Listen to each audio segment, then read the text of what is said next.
Hello students, তো আজকে আমি তোমাদের জন্য জিকে স্পেশাল ক্লাস নিয়ে চলে এসেছি। তো এটি হলো ক্লাস নাম্বার 15। আর এখানে টপ 15 কোশ্চেন রয়েছে। আর এখানে প্রতিটা কোশ্চেনই খুবই ইম্পর্টেন্ট।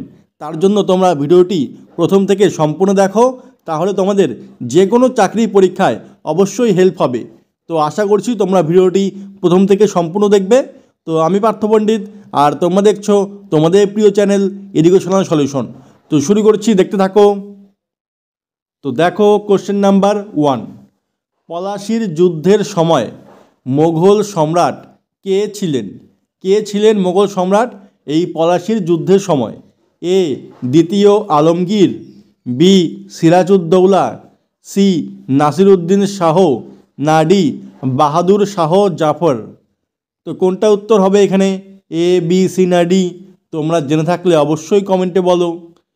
তো এখানে বলেছে পলাশির যুদ্ধের সময় মোগল সম্রাট কে ছিলেন। তো প্রথমে আমরা জেনে রাখি যে পলাশির যুদ্ধ কবে হয়েছিল। তো পলাশির যুদ্ধ হয়েছিল 1757 সালে 23শে জুন। 1757 সালের 23শে জুন হয়েছিল এই পলাশির যুদ্ধ।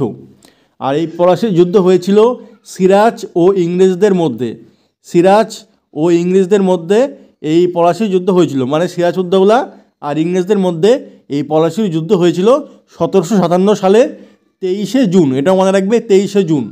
আর তখন এই মোগল সম্রাট ছিলেন অপশন নাম্বার এ, দ্বিতীয় আলমগীর। দ্বিতীয় আলমগীর ছিলেন তখনকার সময় মোগল সম্রাট। তো এটার উত্তর হবে অপশন নাম্বার এ।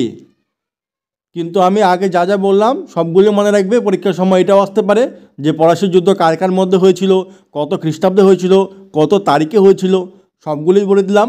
পরীক্ষায় আসলে তোমরা বলতে পারবে অবশ্যই। তারপরে দেখো নেক্সট 2 নম্বর কোশ্চেন। অমর্ত্য সেন কোন সালে নোবেল পুরস্কার পান?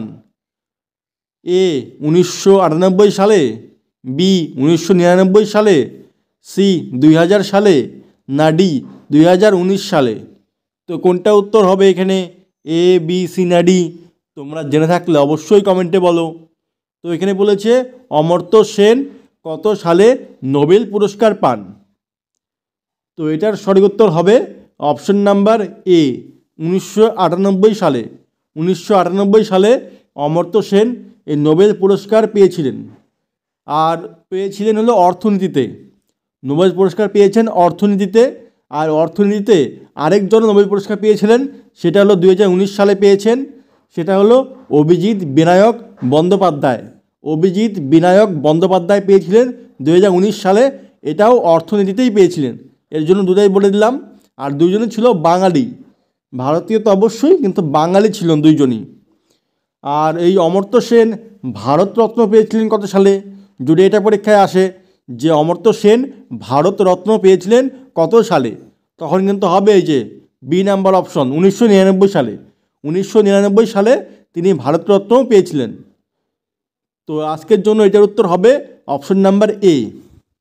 তো দুটোই মনে রাখবে, পরীক্ষায় কখন কোনটা দিয়ে দেয় বলা যায় না, এর জন্য দুটাই বলে দিলাম। তারপরে দেখো নেক্সট 3 নম্বর কোশ্চেন। কোন মুঘল রাজপুত ভাগবত গীতা ফার্সিতে অনুবাদ করেন? ফার্সিতে অনুবাদ করেন কোন মুঘল সম্রাট এই ভগবত গীতাকে? এ খসরু, বি মুরাদ, সি দারা শিকো, না ডি সুলেমান শিকোহ? তো কোনটা উত্তর হবে এখানে? এ, বি, সি না ডি? তোমরা জেনে থাকলে অবশ্যই কমেন্টে বলো। তো এখানে বলেছে ভাগবত গীতা ফরাসিতে মানে ফার্সিতে অনুবাদ করেন কোন মুঘল রাজপুত? তো এটার সঠিক উত্তর হবে অপশন নাম্বার সি, দারা শিকো। দারা শিকো এই ফার্সিতে অনুবাদ করেন এই ভাগবত গীতাকে। আর দারা শিকো আরেকটিও ফার্সিতে অনুবাদ করে, ওটি হলো উপনিষদ। ওটাও মনে রাখবে যে উপনিষদও এই দারা শিকোই ফার্সিতে অনুবাদ করেন। আর যদি বলে যে মহাভারত ফার্সিতে অনুবাদ কে করেন? মহাভারত ফার্সিতে অনুবাদ করেন হলো ফৈজি ও বদায়ুনি। ফৈজি ও বদায়ুনি মহাভারতকে ফার্সিতে অনুবাদ করেন। আর ফার্সিতে অনুবাদের নাম হলো রজমনামা। রজমনামা এটা হলো নাম ফার্সিতে এই মহাভারতের নামটি। আর যদি বলে রামায়ণকে ফার্সিতে অনুবাদ করেন, রামায়ণ হলো ফৈজি, ফৈজি হবে, তখন ফৈজি অনুবাদ করেছিলেন। তো মনে রাখবে, তিনটাই বলে দিলাম। তো প্রথম থেকে আবার বলছি, মিলিয়ে নাও।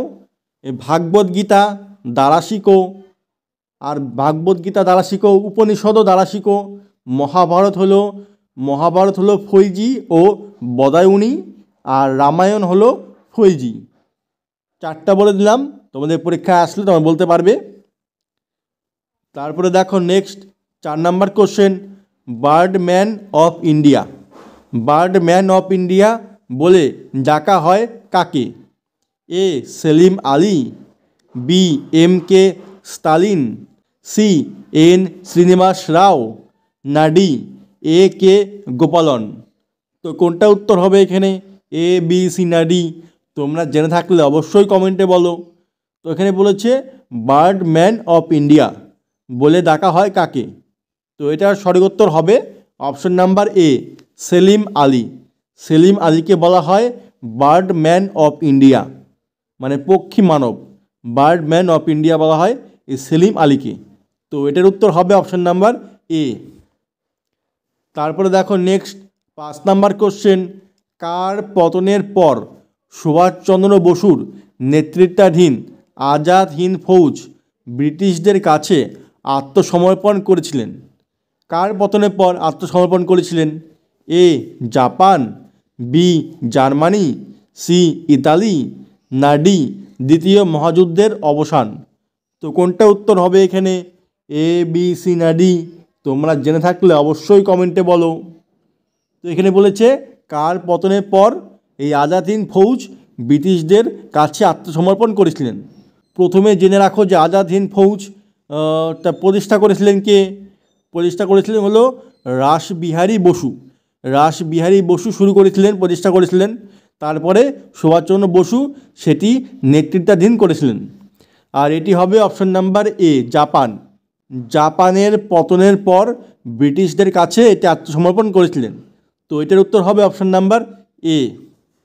তারপরে দেখো নেক্সট 6 নাম্বার কোশ্চেন, মানব উন্নয়ন সূচক প্রকাশ করেন কোন সংস্থা?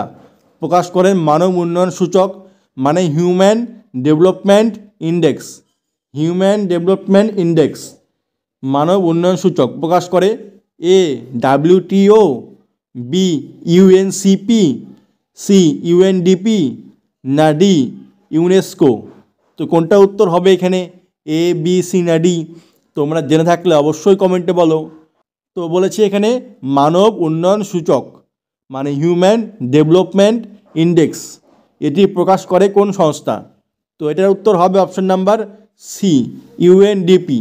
ইউএনডিপি প্রকাশ করে। ইউএনডিপির ফুল ফর্ম হলো united nations development programme. United nations development programme, আর এটি হেডকোয়ার্টার হলো নিউ ইয়র্কে অবস্থিত, নিউ ইয়র্কে। আর এই মানব উন্নয়ন সূচক মানে হিউম্যান ডেভেলপমেন্ট ইন্ডেক্সে ভারতের র্যাঙ্ক কত? 2023 সালে পর্যন্ত ভারতের র্যাঙ্ক ছিল হলো 132তম। 132তম র্যাঙ্ক ছিল ভারতের ইন্ডিয়ার ক্ষেত্রে, এটাও মনে রাখবে। তারপরে দেখো নেক্সট 7 নাম্বার কোশ্চেন, ঝাবুয়া কোন রাজ্যের উপজাতি সম্প্রদায়? এই ঝাবুয়াটি কোন রাজ্যের উপজাতি সম্প্রদায়? এ মহারাষ্ট্র, বি গুজরাট, সি মধ্যপ্রদেশ, না ডি রাজস্থান? তো কোনটা উত্তর হবে এখানে? এ বি সি না ডি? তোমরা জেনে থাকলে অবশ্যই কমেন্টে বলো। তো এখানে বলেছে ঝাবুয়া, ঝাবুয়া একটি উপজাতি সম্প্রদায়, এটি কোন রাজ্যের? তো এটার উত্তর হবে অপশন নাম্বার সি, মধ্যপ্রদেশ। মধ্যপ্রদেশের একটি উপজাতি সম্প্রদায় এই ঝাবুয়া। তো এটার উত্তর হবে অপশন নাম্বার সি। তারপরে দেখো নেক্সট 8 নাম্বার, আর এটি হলো কোশ্চেন অফ দ্য ডে। থাম্বনেলে দেওয়া ছিল, তোমরা পারো কিনা দেখো। এখানে বলেছে দারুচিনির দ্বীপ নামে পরিচিত কোনটি? মানে কোনটি দারুচিনির দ্বীপ নামে পরিচিত? এ মালদ্বীপ, বি ভুটান, সি শ্রীলঙ্কা, না ডি মায়ানমার? তো কোনটা উত্তর হবে এখানে? এ বি সি না ডি? তোমরা জেনে থাকলে অবশ্যই কমেন্টে বলো। তো এখানে বলেছে দারুচিনি দ্বীপ নামে পরিচিত কোনটি? তো এটার সঠিক উত্তর হবে অপশন নাম্বার সি শ্রীলঙ্কা। শ্রীলঙ্কাকে বলা হয় এই দারুচিনির দ্বীপ। তো মনে রাখবে এটা। তো দারুচিনির দ্বীপ বলা হয় অপশন নাম্বার সি শ্রীলঙ্কা, শ্রীলঙ্কাকে। তো স্টুডেন্টস, তোমরা যারা এখনও ভিডিওটি লাইক আর শেয়ার করোনি, তোমরা তাড়াতাড়ি একটি লাইক আর একটি শেয়ার করে দাও। আর যারা চ্যানেলে নতুন রয়েছো তারা অবশ্যই চ্যানেলটি সাবস্ক্রাইব করে পাশে থাকা বেল বাটনটি অন করে দাও এরকম আরও ভিডিও পাওয়ার জন্য। তারপরে দেখো নেক্সট 9 নম্বর কোশ্চেন, পশ্চিমবঙ্গের সর্বনিম্ন বৃষ্টিপাত কোথায় হয়? কোথায় সর্বনিম্ন বৃষ্টিপাত হয় পশ্চিমবঙ্গে? এ ময়ূরেশ্বর, বি মালদা, সি আসানসোল, না ডি দুবরাজপুর। তো কোনটা উত্তর হবে এখানে? এ বি সি না ডি? তোমরা জেনে থাকলে অবশ্যই কমেন্টে বলো। তো এখানে বলেছে পশ্চিমবঙ্গে সর্বনিম্ন বৃষ্টিপাত হয় কোথায়? তো এটার উত্তর হবে অপশন নাম্বার এ ময়ূরেশ্বর। ময়ূরেশ্বরে সবথেকে কম বৃষ্টিপাত হয়। তো ময়ূরেশ্বরটি বীরভূম জেলাতে অবস্থিত। বীরভূম জেলাতে অবস্থিত এই ময়ূরেশ্বর। আর যদি বলে সবচেয়ে বেশি বৃষ্টিপাত হয় কোথায়, সেটি হলো পশ্চিমবঙ্গের জলপাইগুড়ির বক্সা ডুয়ার্সে। জলপাইগুড়ির বক্সা ডুয়ার্সে এটি মানে সবথেকে বেশি বৃষ্টিপাত হয়। তো আজকের জন্য এটার উত্তর হবে অপশন নাম্বার এ। তারপরে দেখো নেক্সট 10 নম্বর কোশ্চেন, উচ্চ রক্তচাপের ঔষধ তৈরি হয় কোন গাছ থেকে? কোন গাছ থেকে এই উচ্চ রক্তচাপের ঔষধ তৈরি হয়? এ বাসক, বি নিম, সি সর্ষে, না ডি সর্পগন্ধা। তো কোনটা উত্তর হবে এখানে? এ বি সি না ডি? তোমরা জেনে থাকলে অবশ্যই কমেন্টে বলো। তো এখানে বলেছে যে উক্ত রক্তচাপের ঔষধ কোন গাছ থেকে পাওয়া যায়। তো এটার সঠিক উত্তর হবে অপশন নাম্বার ডি সর্পগন্ধা। সর্পগন্ধা থেকে এই উচ্চ রক্তচাপের ঔষধ তৈরি করা হয়। আর এই সর্পগন্ধা থেকে যে উপক্ষারটি নিঃসৃত হয়, যে রেসারপিন উপক্ষার, সেই উপক্ষার দিয়ে এই ওষুধটি তৈরি হয়। তো এটাও পরীক্ষায় আসতে পারে যে সর্পগন্ধা থেকে উপক্ষারটি নিঃসৃত হয় তার নাম কি? তার নাম হলো রেসারপিন। রেসারপিন সেটা দিয়েই এই উচ্চ রক্তচাপের ঔষধ তৈরি হয়। তো এটার উত্তর হবে অপশন নাম্বার ডি। তারপরে দেখো নেক্সট 11 নম্বর কোশ্চেন, অষ্টম শিখ গুরুর নাম কি? এ গুরু রামদাস, বি গুরু তেগ বাহাদুর, সি গুরু হরকিষেন, না ডি গুরু গোবিন্দ সিং। তো কোনটা উত্তর হবে এখানে? এ বি সি না ডি?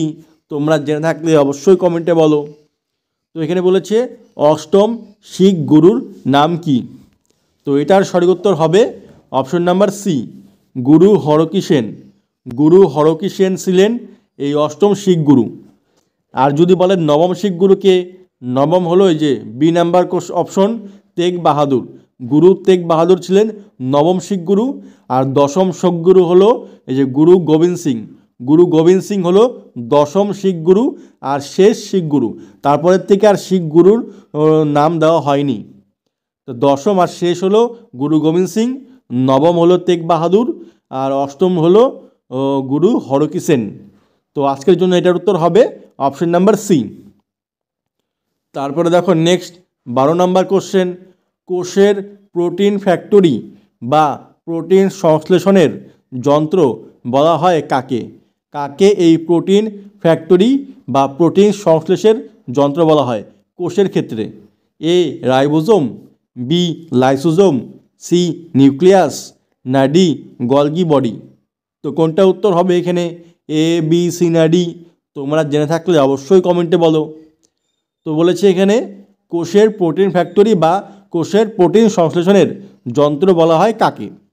তো এটার সঠিক উত্তর হবে অপশন নাম্বার এ রাইবোজোম। রাইবোজোমকে এই কোষের প্রোটিন ফ্যাক্টরি বলা হয়। তো এটার উত্তর হবে অপশন নাম্বার এ।